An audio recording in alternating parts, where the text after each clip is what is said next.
What is the biggest mistake you have ever made in business?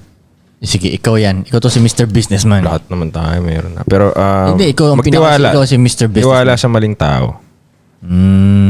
Malaki ang mafa-fuck up talaga sa'yo pag nagtiwala ka. Wrong people. Yep. Pwede kang magtiwala na malaki mawawala sa'yo. Yeah. Yan. Ikaw, Alright.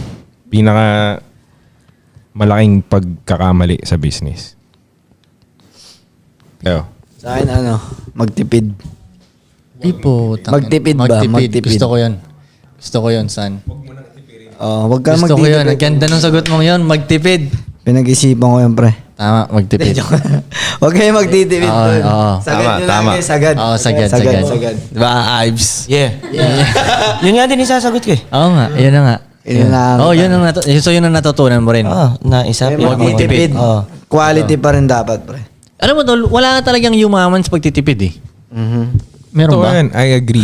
Tingin ko lang ayaw din naman ng gumawa ng mundong tong ganong mindset. Kasi ang dami-dami ang binigay sa atin dito tapos magtitipid ka. After lahat ng ginawa dito sa earth, sobrang abundant, sasabi mo, titipirin mo. Legit. So, Walang I don't yumaman think sa maganda pagtitipid. siyang way. Walang yumaman sa pagtitipid. Yumaman yung ibang tao sa pag-make more money. Exactly. Pero sa pagtitipid, wala akong nakita. Take money, bro.